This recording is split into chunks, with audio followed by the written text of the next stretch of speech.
You're listening to the Kobo Writing Life podcast, where we bring you insights and inspiration for growing your self-publishing business. We're your hosts. I'm Stephanie. And I'm Joni. So this week on the podcast, we are talking to Ricardo Fayet from Reedsy about the latest book that he released, How to Market a Book, Overperform in a Crowded Market. This was a great interview as Ricardo is an expert on marketing, and not just marketing, not just getting people to look at your book, but also getting those interested readers to follow through and actually purchase your book. So he talks a lot about conversion, he talks about strategies, and essentially making your book stand out among the huge catalog of digital materials available to readers today. So it's a jam-packed, informative episode, and please keep listening. Thank you, Ricardo, for joining us on the podcast today. Thanks for having me. Pleasure to be here. So you've been on the podcast before, but just as a refresher, can you tell our listeners a bit about yourself and what you do? Yeah, sure. I don't know if it's my second or third time. I'm one of the four founders of Reedsy. Essentially, it's a marketplace connecting authors with the best publishing talent out there, from editors, proofreaders, cover designers, book marketers, literary translators, people like that. And I head marketing at Reedsy. So basically been working closely with a lot of authors over the years to help them release their books, plan the launches, and I've had the chance of working one-on-one as well in my spare time with a few authors, mostly commercial fiction series writers. And yeah, this led me to writing the first Reedsy book, kind of focused on book marketing, because that's what I had knowledge on. And it's a collection of newsletters that I've been sending out over the years, which was a great way to write a book without having to put time aside to write a book, basically. So the full title of your book is How to Market a Book and Overperform in a Crowded Market. That is, I think, really intimidating for especially new authors. How does an author get past the idea that there's so many books out there that marketing almost feels overwhelming? Yeah, definitely. We wanted to play that angle a little bit because it's the fear that we see most prevalent out there, as you pointed out. I think the easiest way to overcome that fear is just to take a look at the kind of books that are out there. If you start, going down the pages, you run a search on Kobo or any retailer and you start going through the pages, you're going to see some pretty bad titles out there in terms of like cover, blurb, formatting, etc. So that can already reassure you that there's a good 80% of the books out there that are just not necessarily published by authors pursuing a full-time career or pursuing to make a profit out of their writing. The great thing about self-publishing is that it's enabled a lot of hobby writers. And I think that's great. And we get a lot of hobby writers at Reedsy, and I fully support that. It's like the passion economy, as we call it. And if you're in that case, then I don't know why you're listening to the podcast. No, if you're in that case, yeah, that's great. This book's not necessarily for you. But if you're trying to make a living out of writing your books, then the book's definitely for you. And I think there are not that many authors out there compared to the big picture who are trying to do that. So the competition is already a lot more narrow. And then there are a lot of resources out there. There's my book. We have free courses on Reedsy Learning. There's this podcast. Kobo has a ton of resources as well. So you just gotta, if you take the time to dig into book marketing and you approach it without fear, without seeing it as like a horrible thing, like I'm gonna have to shove my book down readers' throats. If you basically change your mindset a little bit then and start learning about marketing, then you're already ahead of 99% of other writers. So that's kind of the message we try to convey in the book. So for an author, what are some of the most fundamental things that they should know about marketing or things they should consider? Sure. So I think the first fundamental is knowing your target market and having what I call a book market fit. There's this notion in wider marketing of product market fit, of having the right product for the right market. In the book industry, it can be, just having the right book for the right market. In a lot of cases, I think that's the number one thing that authors don't figure out in time. It's like, who are they going to try to sell this book to? A lot of authors, they write a book because they have this urge to write. They have this story in their head. They have these characters that take their life of their own, this plot that develops. And you can end up with, a book that has elements of mystery and elements of romance, and it's the characters are teens, so it's some kind of YA romance mystery. But the problem is that that is not a genre, and that is YA is a target market, but it's a huge target market. It's everyone who's YA. So the first thing you need to do, and I think that has to happen actually before you start writing or while you're in early stages of writing, is really figure out, okay, who is this book going to be for? The readers who are going to be interested in this kind of book, what other authors do they read? When they're on bookstores, what search terms do they use to find a book similar to mine? If I've written an epic fantasy, then maybe they're going to search, for epic fantasy, look through the epic fantasy categories. If they're dragons, maybe they're going to look like epic fantasy with dragons. So try to pinpoint a little bit the exact target market. And if you find out that your book has a lot of this and that, then it means you probably need to refocus the writing, the book itself, the plot, towards something that's a lot more specific. If you're pitching in your head the book as like YA with a bit of romance and mystery, then it's too big. You need to define what the main conflict of your book is. Is the main conflict driven by the romantic relationship, or is it driven by the mystery elements and the whodunit? And based on that, you really pinpoint your book to a market. So first knowing the market, and then adapting your book, unless you've already started writing it to market, as you probably should. If you haven't, then probably reworking or adapting your book so it fits neatly into a category. And that's something that a lot of authors don't want to hear, because again, there's this romantic ideal that you're going to write the book that you have in you and it's just going to appeal to everyone out there.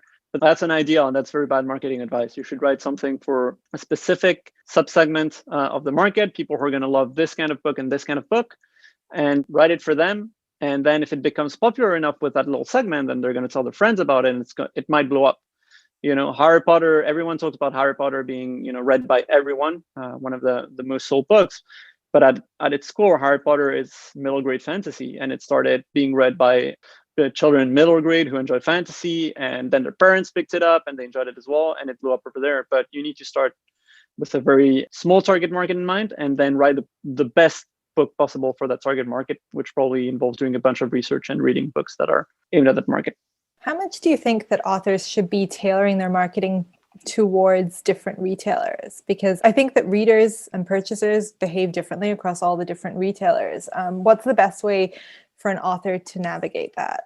Yeah, that's a tough one, because at the end of the day, there are quite a few major retailers and they all operate in a similar way. But it's true that they attract slightly different crowds, slightly different demographics.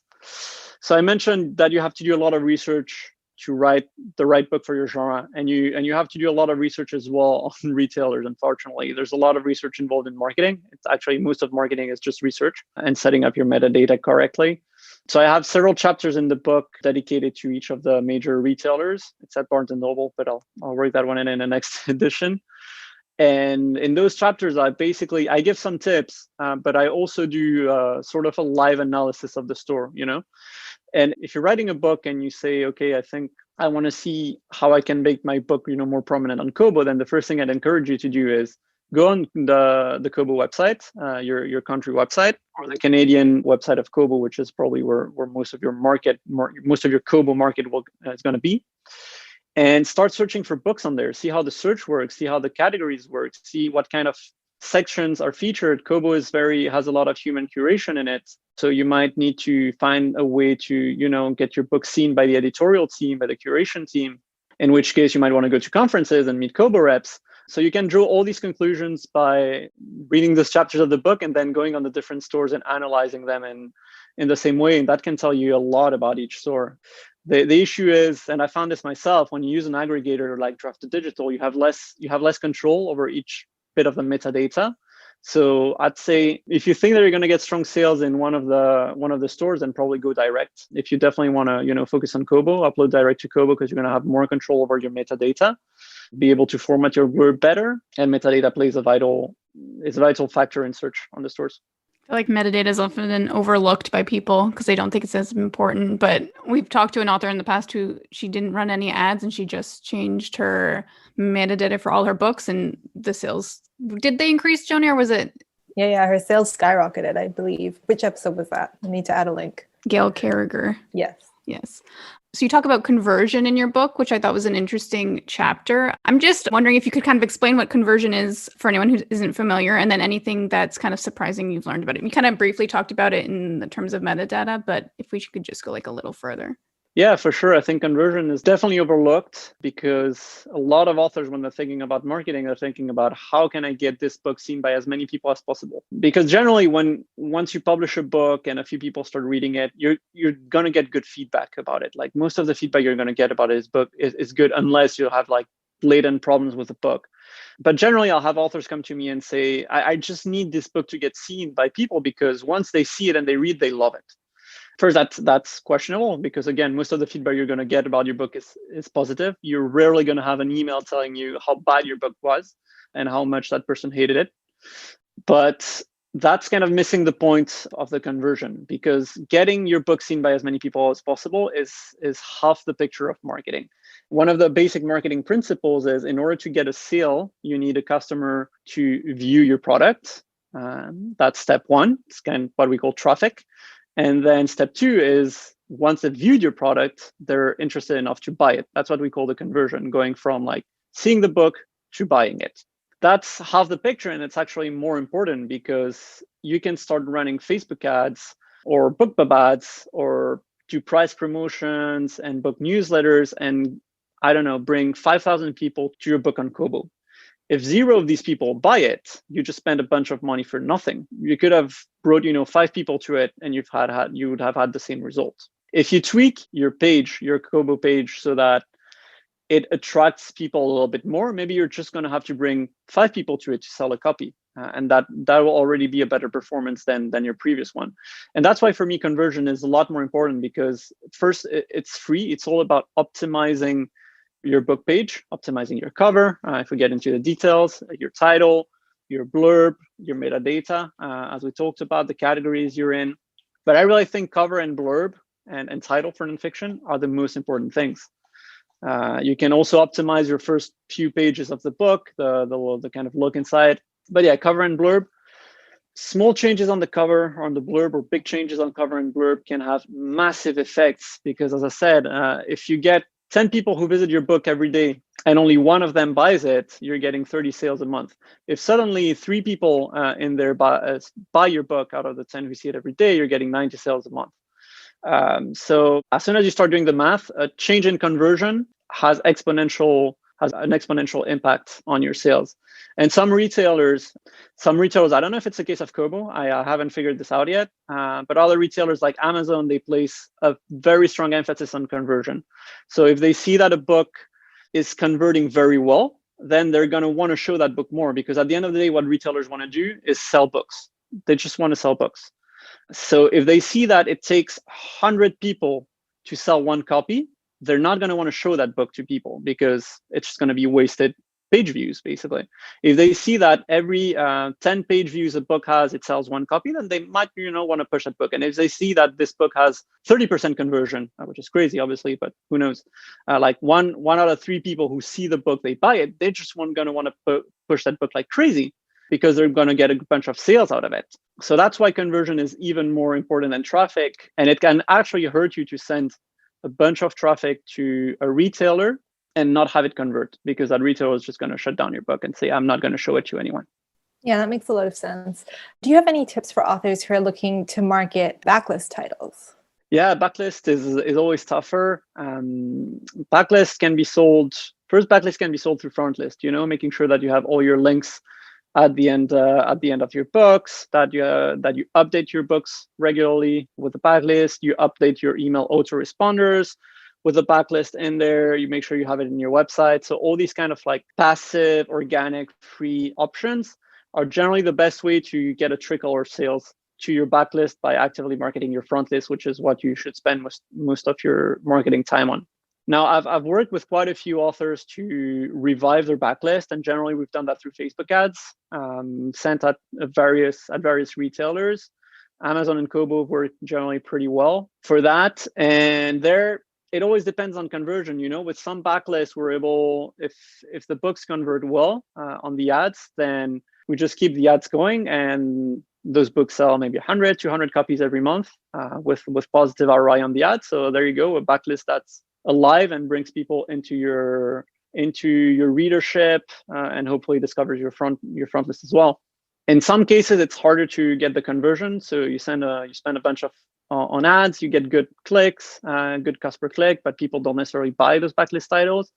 In that case, you might want to revisit again cover, blurb, Cover trends tend to change every 5-10 years, so you might want to get new covers done. That's a great way to revive the backlist as well. You can also announce the covers, to your readership, saying, hey, I got new covers, what do you think? And if those in your mailing list who didn't know about those books might want to buy them. But the most powerful thing I've done is grouping books into box sets. So for backlist series, putting the first 3 books in a box set and putting that box set at $0.99. And when everything else fails, that tends to work really well. And if you've got good read through on that series, then it's golden. You're not going to make your money back on that box set sale, though in some cases we managed to do that. But with read through, you definitely make that money back. So yeah, try that. Try just running some Facebook ads to the backlist. If it doesn't work, re-optimize the metadata, cover blurb. And if that doesn't work, try the box set trick and see how that goes. I feel like this is a good time to mention, because we didn't talk about it in this episode, and you did another episode that was all about Reedsy. But for anyone listening that's unfamiliar with Reedsy, you offer a lot of those services through Reedsy. Would you mind giving us a quick recap of everything that Reedsy helps authors with? Yeah, absolutely. Always happy to do that. So on Reedsy, you can basically find any professional, any publishing professional you might need at any point in your career. So editors, developmental editors, proofreaders, cover designers, talking about conversion. If you need a new cover design or you want, to try new cover design, then go to Reedsy. We've got a bunch of vetted cover designers. If you want someone to run your ads, we have a few ad specialists on Reedsy as well. They tend to be booked long in advance and generally not be that available, but try your luck. You never know. And because it's really hard to find people who are good at these kind of things and want to do them. The main specificity of Reedsy is that we don't just allow anyone on our marketplace. We're very, very selective. And we accept less than 3% of profiles who apply to be on there, whether it's editors, designers, marketers, literary translators, people like that. So you're sure you're going to get good quality people. They're not necessarily going to be cheap. And sometimes they're going to be super busy and not available because they're good freelancers. But again, try your luck. Finding someone to run your ads for you or do your marketing is the hardest thing, but there are some options on Reedsy. For covers, it's super easy. For blurbs, we have that in the marketing section as well. We've got quite a few blurb copywriters as well. So these are all services that you can basically find on there.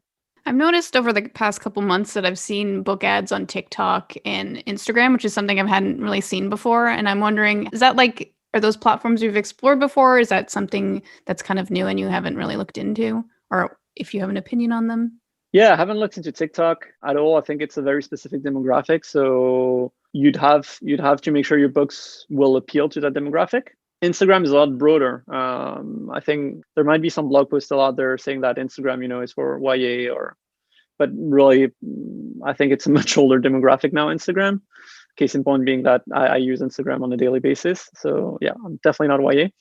So yeah, Instagram definitely, mostly because you run those ads through Facebook, through Facebook Ads Manager. So every time I set up ads on Facebook, I include Instagram as well. And I see which of the two platforms works best. I generally leave ads running on both because you hit slightly different demographics, slightly different people, and you basically get more reach for your ads. And if you leave Facebook to auto-optimize, which is what I always recommend, then they're very quickly going to figure out which platform works best. So if it's Facebook, they're just going to spend 99% of your budget on Facebook. So yeah, definitely Instagram, TikTok, no experience. I recently joined Clubhouse, and I think, yeah, any new social media that seems interesting to you is a great opportunity for you to get kind of organic visibility on it. I see some authors who are the first ones to join Clubhouse, and they host, rooms or clubs or whatever they're called on that topic, on the topic of their book, and they get a few people in there. And generally, when social media platforms are new, there's a much higher level of trust for some reason, probably because there are less trolls in there. So people are more open to bringing you on stage, interacting with you. So any new platform is always a good opportunity. But of course, you need to have the will and to go on there and also feel comfortable. If it just makes you want to crawl back into your skin, the idea of going live on Clubhouse, then definitely don't do it, because you're not going to come across as personable, approachable, or anything like that. I always say for social media and kind of organic marketing, so non-advertising, you should really only do what you feel comfortable in, because that's probably going to bring in the best results. We will not see Reedsy on TikTok. No, I mean, there's a large Reedsy team. You never know, but you will not see me on TikTok. So we have the tough question of where do you see publishing in the next 5 to 10 years? Or what do you hope to see maybe? Yeah, I think probably a lot of people say this, but I see audio growing, mostly because it's been growing a lot in the past few years, and I don't think it's gonna stop, especially post-pandemic. Hopefully, if such a time ever comes, people are gonna go back to driving more, commuting, etc. So audiobooks are gonna rise even more again. The great thing with audio as well, and the reason why I hope it keeps growing, is that it's a much more balanced market. There's not one player dominating it, as there is for ebooks. A lot of great initiatives coming from Kobo, from Apple, from wide retailers, subscription services in Europe. So yeah, as I said, much more varied, a lot more options. A great player like find a way for production and distribution, a bit of marketing. So I definitely see audio growing, both as a whole and as an opportunity for authors to build a sustainable career and diversify their income streams. I'm interested. I don't know whether you'd have this knowledge off the top of your head, but 1 year into the pandemic, I just wonder if you've noticed an increase of authors coming to you for services. Like, have there been a noticeable increase of people that maybe spent this time writing? Yeah, huge. Reedsy is a bit earlier in the fall, and that you're going to hire an editor before you go publish on Kobo, right? We saw a huge increase in May, June. And I attribute that to, the passion economy. People are stuck at home. They've got this book that sits in a drawer. I might as well take it out of the drawer and send it to an editor and see what happens. Maybe they like it, maybe they don't. If I get good feedback, I can rework it, and hopefully, I can send it to an agent, or I can self-publish it afterwards. So there was this first wave of people who already had this book started, and they thought, okay, now I have the time to really commit to self-publishing. There are also quite a few people we saw who were looking to make a career out of writing. They didn't necessarily have a job anymore, and they thought, hey, I like writing, so I'm going to try to make a living self-publishing. It's definitely not the easiest way to make a living. That's what I tell everyone who comes to me saying, I want to make a living self-publishing. But if you have this passion to write, then it's a great way to use that passion to make a living. It's definitely not impossible. It's just not an easy way, I'd say. And now we're seeing even more growth probably coming from the people who wrote the book during the first lockdown. So we're seeing a lot of growth on Reedsy, a lot more books coming to the market, which might seem like a negative thing for authors trying to get visibility out there. But at the same time, there's been growth in sales all over the globe, and especially in international markets, which was going to be my next point in terms of like where I see the industry a few years from now. There's been crazy growth, and I think Kobo can probably talk more about that. In France, Spain, Germany, all these countries have reported higher ebook sales because, again, people were inside, couldn't go to their favorite bookstores. And these are very traditional countries where people, when they want to buy a book, they go to their bookstore. So if they can't do that, then they start looking into e-reading devices, or they even dig up that old e-reader device that their friends gave them on Christmas 3 years ago, and they dig it out, of their wardrobe, and they open it up and they say, actually, I can read on this thing, and they start buying some books. I've had some cases like that in my family. So definitely big growth in international markets, great opportunity for translation, because as these people go digital, these readers go digital, then you can reach them. When they were only buying from the bookstores, it's much harder to reach them as a self-published, not self-translated, but as a translated self-published author. But if they buy from Kobo or from other e-retailers, then it becomes a lot easier to reach them. So yeah, great opportunity for translation and for global markets. That's great to know. I was interested in how this was going to change the industry, because like you've said, the pandemic did lead people to read a lot more, and we've been wondering when we'll start seeing all of those pandemic manuscripts coming out. So yeah, that's exciting. And then we always like to finish with our favorite question, which is, what have you been loving lately? It can be a book, TV show, podcast, anything you've been enjoying. Yeah, I've been reading The Wheel of Time, and I enjoy that, but I decided to read it in German to keep my German fresh, and that makes it less enjoyable, especially because they're very long books. So I'm not going to say that. No, I recently watched Westworld. I'd watched the first 2 seasons on HBO before, and I really liked the first one. I think it was a big sensation when the first one came out. A lot of people watched it. Then the second one was kind of a little bit too complicated for my liking, and I was really pleasantly surprised by the third one. I'd given up on the show, and maybe I'm the only one, but yeah, I think If you were a bit disappointed by the second one and haven't watched the third one, give it a try. Completely, and it's still the same concept, obviously, but very different setting and world. So worth a watch. I was debating because I heard all the negative feedback for season 2. So I was like, whatever, I'll skip it. But now that 3 is good, maybe I need to reconsider my thought process. Yeah, I mean, you can sit through season 2. It's not terrible. It's just that, yeah, there are some points where you're like, oh, come on, another plot twist. All right. Okay, I'll put it on my list again. I'll be back on. And then our final question is, where can listeners pick up your book? Any e-retailer over the world, just search for how to market a book on there. And thanks to my super powerful metadata and search engine optimization, you should find the book. And if you don't, then I didn't do my job correctly and you shouldn't buy the book. But yeah, How to Market a Book by Ricardo Fayet. Just search that on any retailer and you'll find it. Perfect. Thank you. If people wanted to contact you, where can they find you? They could go to the Reedsy website, or do you have social media they can contact you directly at? Yeah, you can search Ricardo Fayet on social media. I'm there on Twitter, Facebook. Go to the Reedsy website, reedsy.com. And my email address is very simple to guess. It's ricardo@reedsy.com. So feel free to use that whenever you want with questions about marketing, about your books, about Westworld, anything you want. Always happy to answer. Perfect. Thank you for talking to us today. Thanks for having me.